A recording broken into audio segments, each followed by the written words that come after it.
Hola y bienvenidos. Mi nombre es Andrés y esto es Sonemed.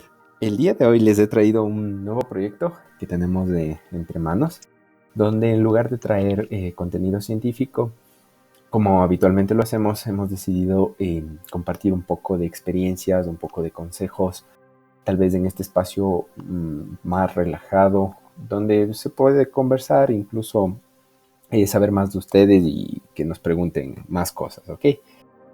Bien, el día de hoy vamos a hablar un poco del internado, ¿no? Además, el día de hoy no me encuentro solo, me encuentro con el doctor David Pérez. David, te dejo tu palabra. Hola Andrés, ¿cómo estás? Me saludo con todos.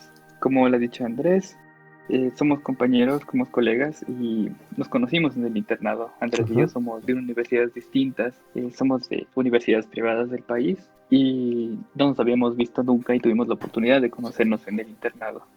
Andrés me habló de este proyecto y la verdad me interesó mucho. He visto mucho de su canal de YouTube, de Sonemed, muchos de sus videos, la verdad me gustan bastante porque es un contenido científico y a la vez interactivo que ayuda bastante a la comprensión. Y mientras conversábamos de este proyecto, pues caímos en la idea, en la misma idea de decir, o sea, nadie nos habla reales, verídicas acerca de cómo es la vida del médico y de cómo es todo este paso, ¿no? Del estudiante de medicina hasta poder graduarse. Así es. Y exactamente, siendo el internado un año bastante importante, pues decidimos hablarlo y dar nuestra experiencia objetiva y real en este caso. Así es, David. Para ponerles un poco en contexto, el internado acá en nuestro país es un año de práctica, ¿sí? Donde este año está ubicado en el último nivel dentro de la carrera universitaria de medicina.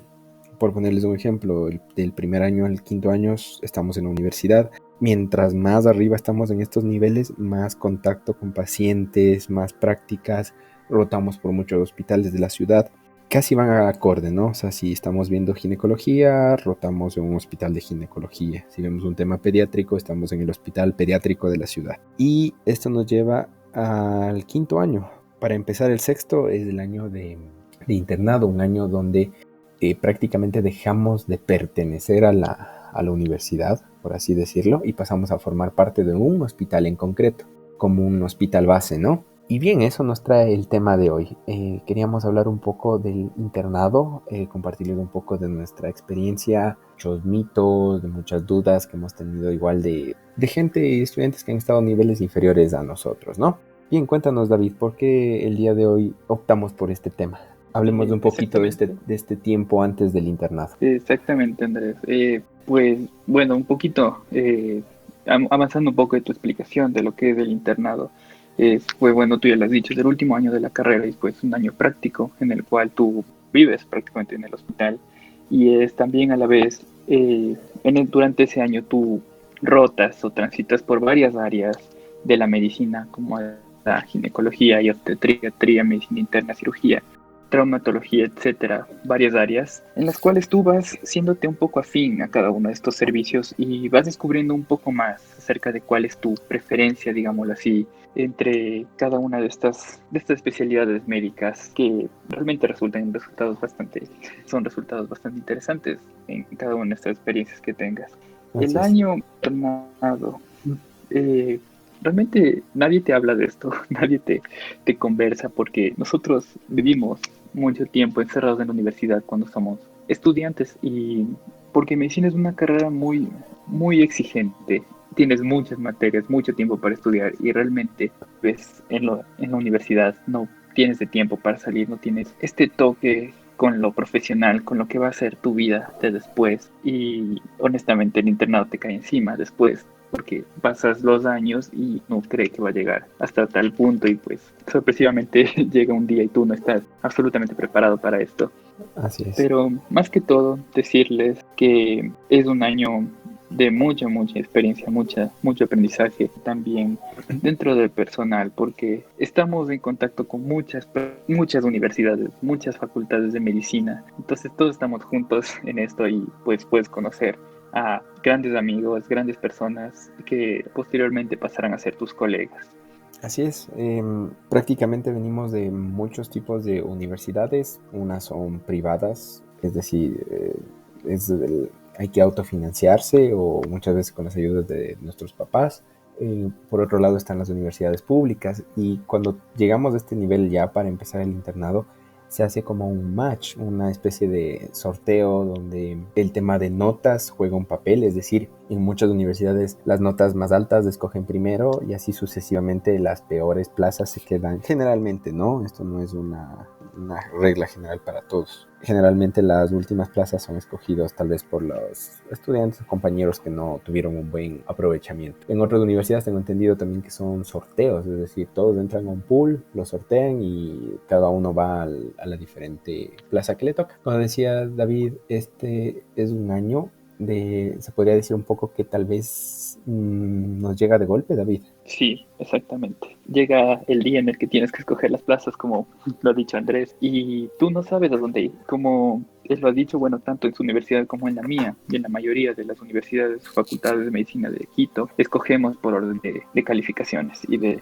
excelencia, digámoslo así, académica. Depende de qué hospitales se acaben primero, pues depende mucho de qué tipo de personas tengan su preferencia, ¿no? En lo personal, Andrés y yo escogimos un hospital privado de la ciudad de Quito, un hospital de mucho prestigio, y ese fue como que el primer dato que me encaminó a seguir hacia ese hospital. Y muchas personas también se inclinan más hacia un hospital público porque lo que ellos buscan más, digamos así, es practicar, meter mano, es de que les dejen hacer más cosas. Y pues bueno, o sea, en nuestra experiencia, nosotros también tuvimos la oportunidad porque tuvimos algunas rotaciones de fuera hacia un hospital público de la ciudad de Quito también. Entonces pasamos cerca de 2 o 3 meses en un hospital público y realmente es una diferencia abismal entre ambos.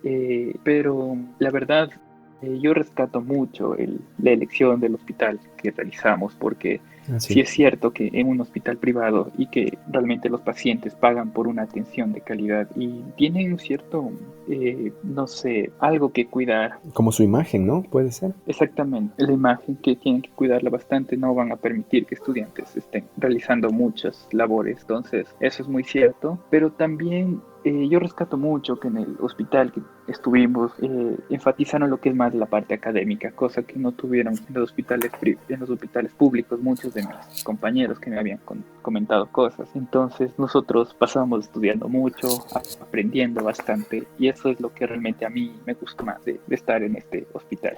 Claro, eso sí, concuerdo bastante contigo, ¿no? O sea, este no es un espacio patrocinado por un hospital privado, ¿no? Pero es interesante conocer esta experiencia también, ¿no? Porque hablamos un poquito aquí trasfondo también, alguna vez igual con nuestros compañeros de hospitales privados, públicos o que pertenecen a algún tipo de seguro, que hablamos un poquito ya sincerándonos, ¿no? La idea de todos, creo en su mayoría, es tener tus principios éticos, hacer una buena práctica profesional, no meterse en problemas, pero un factor común que teníamos, y David no me deja mentir acá, es el lado privado. Por ponerles un ejemplo, tú puedes trabajar 12 horas todos los días, 8 horas, cada 24 horas o cada 4 días tener un turno de 36 horas o de 24 horas en el mejor de los casos, ¿no? Y recibir un sueldo, ¿ya? O podrías tener tu consulta privada, tus pacientes agendados, tus cirugías privadas y puede que haya meses que te vaya mal al inicio, ¿no? Pero estaríamos hablando que cuando le cojas el ritmo, cuando seas una persona con más prestigio, más experiencia, más edad, estaríamos hablando de un ingreso exponencial, o sea, un ingreso, estaríamos hablando que puedes ganar unas 5 o 6 veces más, ¿no? Y creo que la mayoría o casi todos nuestros compañeros ese es el perfil, ¿no? Y no sé, o sea, a ti, David, tú me contaste que un poco el prestigio es lo que te impulsó a decidir esta plaza, ¿no? Exactamente. Tal vez nos podrías contar cómo fue la experiencia, los primeros días, qué cambiaba, qué te decían tus compañeros, algo por ahí. Bueno, déjame empezar un poco con esta pregunta, relatándote un poco de una anécdota que tengo de mis primeros años diré, días estando en la Facultad de Medicina. Uno de mis profesores favoritos de epidemiología nos presentaba estudios bastante interesantes relacionados a los estudiantes de la Facultad de Medicina. Nos presentaba unos datos acerca de cuándo los estudiantes deciden desertar de la carrera, deciden irse, cambiarse de carrera o simplemente irse de la universidad. Y era un número bastante importante de personas que realmente decidieron que la carrera no era para ellos y se iban. y el 90% de ellos lo decidían en el internado. Y realmente era un dato que realmente a nosotros nos sorprendió mucho, porque incluido el profesor, y decían, o sea, ¿qué está pasando en el internado? ¿Y por qué los estudiantes, tú no piensas que en el último año, ya pronto a graduarte, la mayoría de estudiantes vayan a desertar de la carrera? Así es, prácticamente a Y las puertas, ¿no? exactamente, es algo que realmente yo no supe entenderlo hasta cuando yo por primera vez estuve ya en el mundo del internado. Y pues así, llegando a la pregunta, ¿cómo fue mi primer día? Realmente es toparse en un medio que nunca había estado antes. Es básicamente estar en el lado laboral de las cosas. Porque el internado, de lo que sí es bastante bonito, es un año de mucha experiencia, pero más que todo te acercas al lado profesional, hacia el lado laboral de las cosas y de cómo va a ser tu vida en adelante. Así Entonces, es. puede que en ese año te des cuenta de que el sistema en el cual te vas a ver envuelto no te gusta o no te parecen ciertos aspectos. Entonces yo comprendí la primera vez eso, por qué muchos estudiantes desertan de la carrera. Y es porque tú vives encerrado en esa burbuja dentro de los primeros años de la universidad y no tienes idea de cómo es el internado. ¿Y cómo es la realidad del internado? Pues por fuera de todo es un trabajo duro, es un trabajo muy sacrificado y pues básicamente tienes los turnos normales y, o sea, un día laboral normal y tienes turnos de 24 horas cada 4 días Ujú. en la suerte que tengas, porque esos turnos generalmente no son de 24 horas, sino de 36, Así en las es. cuales tú no duermes nada, a veces no comes, pasas de pie, como, no sé, de servicio de cirugía, pasas de pie horas. Así es. Y realmente, o sea, es un trabajo sacrificado. Toparse con ese sistema así de una, realmente puede ser muy sorprendente para ti. Pero bueno, a la final, lo que rescato mucho de esto es que pasas por varias áreas de especialidad. Una de las primeras especialidades que yo pasé fue medicina interna. Me di cuenta que realmente es bastante sacrificado. Algo que es bastante importante, te puedes dar cuenta de que la especialidad que tanto soñabas antes puede que no te guste mucho cuando ya te veas dentro de lo que el mundo sea real. Y puede Ujú. pasar también a la inversa. Me pongo de ejemplo, a mí no me gustaba traumatología, la odiaba completamente. No me gustaba la anatomía ni la cirugía relacionada a eso, pero cuando pude ir a un servicio de traumatología en el hospital real, asistir a las cirugías, ser parte del grupo y cuidar a los pacientes. Realmente tuvimos muy buenos profesionales con nosotros que nos enseñaban muy bien y tuvieron una relación casi de amistad, más que como jefes con nosotros. Me gustó bastante este tipo de especialidad, que realmente ahorita estoy pensando tal vez en inclinarme con esta especialidad, pero eso es a lo que me refiero. Es un año más que todo de decisión hacia cosas del futuro y de darse cuenta de cómo es la vida del médico, digámoslo así. Bien, entonces, David, yo me encuentro en total acuerdo en ese aspecto. Igual una pequeña experiencia ahí, ¿no? Dentro del servicio de traumatología tenía su jerarquía, tenía sus horarios, su puntualidad. Incluso me acuerdo nuestro jefe de posgradistas, que prácticamente es el que está a cargo de nosotros, una persona muy, muy querida para nosotros y para el resto de mis compañeros, que le teníamos como un ejemplo más que por la parte traumatológica, que de por sí dominaba la materia, por la parte humana, ¿no? Él tenía igual sus castigos si llegábamos tarde, tenía su humor también, ¿no? Cuando cometíamos alguna imprudencia, pero ¿qué podrías acotar un poco, ¿no? Decir, tal vez una persona inteligente, una persona generosa, que te enseña, que te ayuda a crecer. Generalmente todos hacíamos lo mismo, o sea, nos contagiábamos de eso, ¿no? Pero también estuvimos en otros servicios fuera de nuestro hospital base, ¿sí? Que es como decir nuestra casa, donde pasaba en cambio lo opuesto. Había alguien que ni siquiera era nuestro superior, muchas veces nos trataba de menos, nos obligaban a hacer cosas que no teníamos que hacer y en algunos aspectos cayendo con cosas complejas, ¿no? No sé qué piensas de eso, tal vez nos puedas desarrollar un poco más de esto del tema de una relación no vertical, o sea, no como que son nuestros jefes y nos ordenan y tienen que hacer, sino más bien una, ¿qué te digo? Una dirección horizontal donde casi estamos iguales a pesar de tener distinto tiempo de aprendizaje, ¿no? ¿Qué opinas, David? Pues es muy, muy cierto. O sea, no, esa es una de las primeras cosas que realmente me llevaron a sorprenderme. El internado es este sistema jerárquico que se lleva a cabo en todos los hospitales. Y no solo es en este país, sino en toda parte de Latinoamérica, de lo que he tenido la oportunidad de conocer. Y básicamente no estoy muy de acuerdo con ello, Ujú. porque, bueno, tenemos un ejemplo bastante bueno, como tú ya lo has lo dijiste, traumatología, tuvimos esta persona que es muy muy querida, que fue nuestro jefe. Él ya estaba pronto a puertas de graduarse de traumatólogo, ya de especialidad. Prácticamente ya Y uno de los jefes, ¿no? Un tratante. exactamente, y él, o sea, realmente era súper humilde, un compañero más, y era el ejemplo de lo que debería ser un líder, o sea, no esa relación vertical en el cual lo único que hacía era ordenar y fijarse en lo más mínimo de los errores de los demás, no, y pues castigar, que básicamente se basa en algunos de otros jefes, porque sí pasamos por otros servicios en los cuales tú decías, o sea, esa persona de jefe no tiene nada, de líder no tiene nada, pero lo único que tiene es antigüedad. Entonces esa Exacto. antigüedad les da Así es. únicamente el poder que tienen para aprovecharse, digámoslo así, de los demás. Y eso realmente es algo que no estoy de acuerdo y es algo que realmente se vive en muchos lugares de Latinoamérica. Por ejemplo, yo uso bastante Twitter y he tenido la oportunidad de conversar con varios médicos de la región de aquí, de Latinoamérica, y y de ver sus experiencias también. Y muchos MIPS o internos, digámoslo así, que son los internos de México, me han hablado de cómo es su sistema de allá y realmente el sistema de México, te podría decir que tiene mucho más maltrato que el sistema de Ecuador. Entonces, he visto, he leído incluso historias que dan miedo, que hay castigos que incluso a los médicos no se les dejó salir de un hospital por 3 días, se les cerró la puerta, no se les dejó salir por 3 días y ellos demandaron como por un secuestro, lo cual es eso, es un secuestro. Entonces hay límites y hay formas de hacer las cosas, porque también, bueno, ahorita que ya estoy graduado y ya he tenido la oportunidad de trabajar en otros lugares, esto no se ve siempre y déjame decirte, mientras mejor es la relación laboral entre todos, mientras mejor hacemos equipo, se saca mejor la situación y esto es para un bien mayor que es para el bien del paciente. Exacto. Y si es Exacto. que todos somos un equipo y trabajamos juntos y nos apoyamos, realmente podemos salir mejor de este tipo de situaciones. Así es, David. Me parece correcto lo que dices porque a veces perdemos, inclusive todos, ¿no?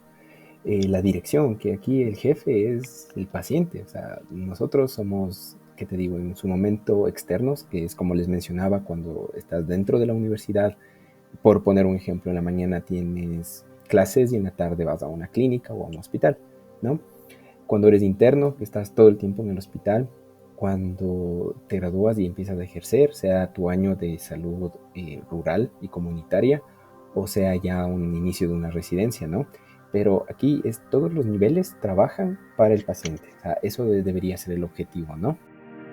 Bien, David, te tengo otra pregunta acerca de todo este tema de adaptarse a un nuevo estilo, ¿no? Estamos hablando de esta transición, de que tú eres un estudiante prácticamente, por temas de tiempo, de estudio, de esfuerzo, poco más demandante que la mayoría de carreras, ¿no? No nos permite tener un ámbito laboral, me explico. Es decir, si tú estudias, tu horario es de 8 horas al día, 10 horas al día, prácticamente serían casos muy selectos las personas que puedan trabajar, a diferencia de muchos otros amigos y suscriptores que me cuentan que ellos generalmente tienen su carrera en la mañana y pueden, qué sé yo, desempeñar alguna labor o algún trabajo durante la tarde o fines de semana incluso, ¿no? ¿Tú creerías que tal vez esta falta de experiencia laboral, por así decirlo, repercutió en tus primeros días del internado? O sea, ¿te afectó de alguna forma?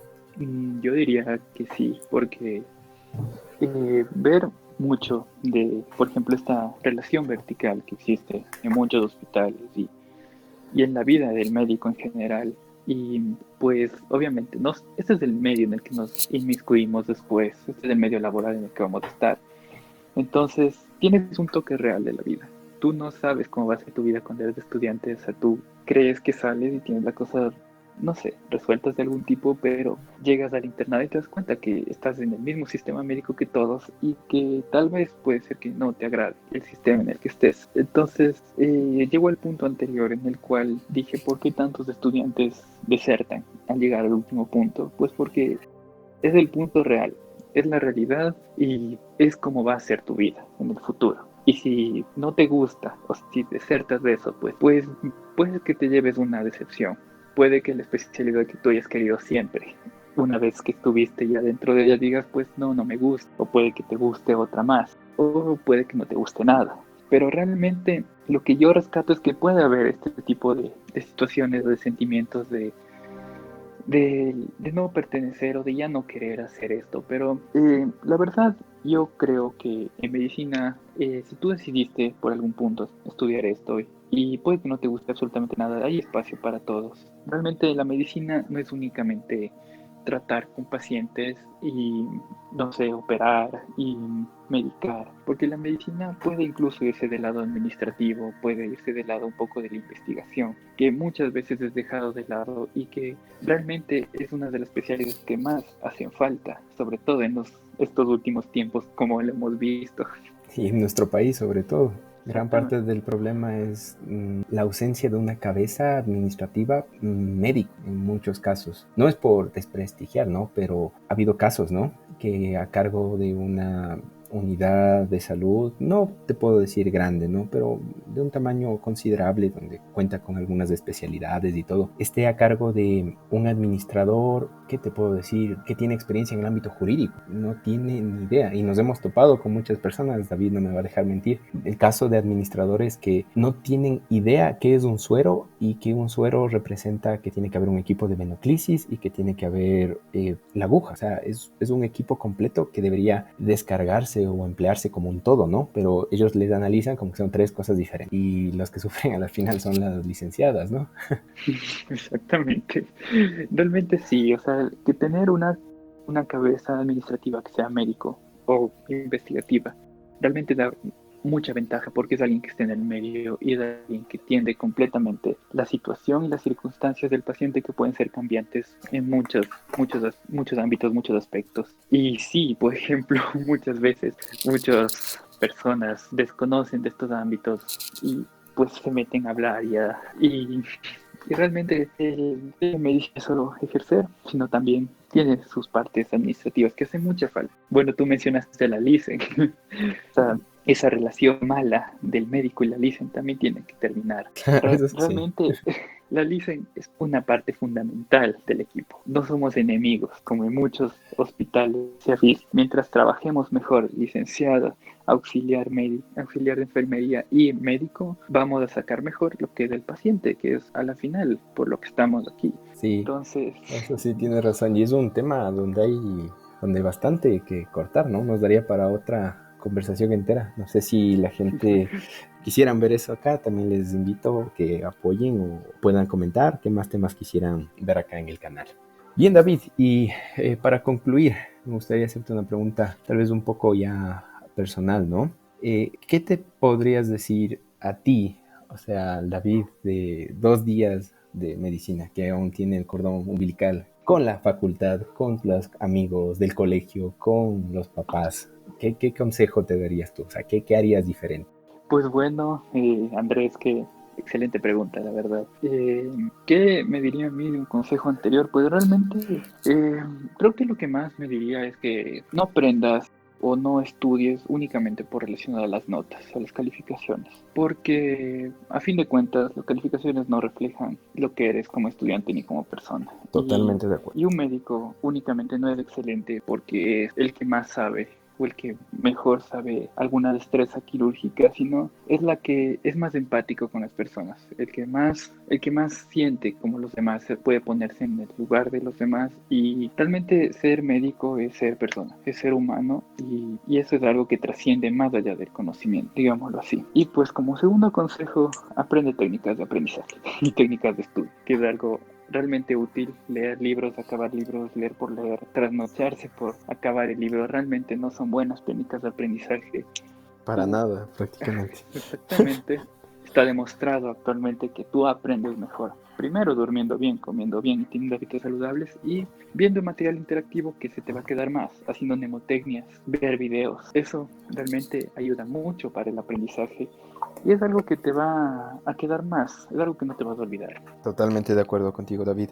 Una frase que nos acuñaba un profesor igual, muy, muy querido. Él decía, el médico moderno ya no tiene por qué estarse quemando las pestañas estudiando, ¿no? Que al menos acá en nuestro medio es una frase que hace relación a que un médico no tiene que estarse amaneciendo leyendo, porque él nos decía, ¿no? Que si un médico hace esto, es un médico desorganizado, es decir, que deja sus tareas para último momento, que tiene que acabarse bien, me dices, el artículo que le mandan, el capítulo, el libro, y piensan que el hecho de llegar a la última hoja garantiza que lo que leíste se te va a quedar, y nosotros les podemos decir a todos que no es así, no funciona así, ¿sí? Es preferible manejar conceptos así no hayas terminado, pero que te lo sepas, porque muchas veces pasa esto que te quedas hasta las 2, 3 de la mañana leyendo y el día siguiente te tienes que levantar a las 6 de la mañana, te levantas y no tienes idea, pero probablemente si leías lo principal, capaz te vaya mejor, ¿no? Y Andrés, si me permites darles un consejo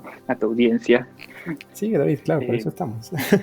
Exactamente, me gustaría aconsejarles que no todo es medicina, no todo gira en relación a la medicina, a libros y a cosas relacionadas. Me refiero a que tú hablabas de una frase, también una frase muy popular que dice que el médico que solo sabe medicina, ni de medicina sabe, y es muy cierto. No tienes que cultivar únicamente la carrera, porque eso no es lo que somos. Somos personas muy multidisciplinarias, mucho más allá que medicina. Hagan deporte, cultiven algún talento, lean libros, admiren el arte. Listo, David. Con esta reflexión yo creo que dejamos por acá el podcast de esta semana. Te agradezco, David, porque hayas podido compartir este espacio acá con nosotros, que nos hayas podido transmitir consejos, parte de tu experiencia que creo que va a ser muy valiosa para todas las personas que estamos pues acá formando en SONEMED. Muchas gracias, Andrés, por invitarme, muchas gracias por escucharme, igualmente. Bien, entonces ese ha sido el video de hoy. Les invito nuevamente a que se suscriban, activen las notificaciones de este canal si quieren más videos así. Finalmente, si es que les gustó el video, tengan y estén en total confianza de comentar abajo qué les gustó, qué no les gustó, están de acuerdo, qué podrían cambiar. Y una pregunta, también para el resto de carreras, o sea, ayúdennos también a nosotros, porque esto no es algo unidireccional, sino nosotros estamos en la obligación de aprender también de ustedes. Cuéntame si estás en otra carrera, cómo son las cosas, qué podrías cambiar en tu carrera, e igual si ya te graduaste, qué podrías haber hecho mejor, para de esta forma todos nutrirnos un poco, ¿no? Y finalmente, si es que desean que este espacio continúe, no olvides de apoyarnos con un gran me gusta y un comentario que David y yo los vamos a estar leyendo. Te agradezco nuevamente, David. Igualmente, muchas gracias, chicos, estudien mucho.